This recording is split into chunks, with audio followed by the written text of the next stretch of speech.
in Nigeria, reflective of our population and specific local needs.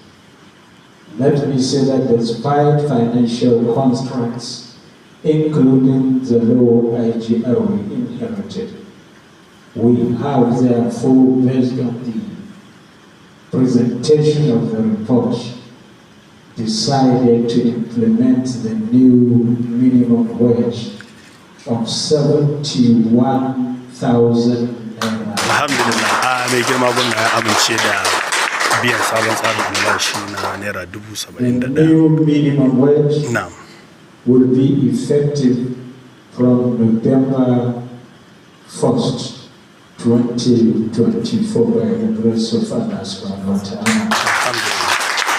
Let me say that its implementation will increase our monthly salary obligations by over 6 billion naira for the state, and additional 7 billion naira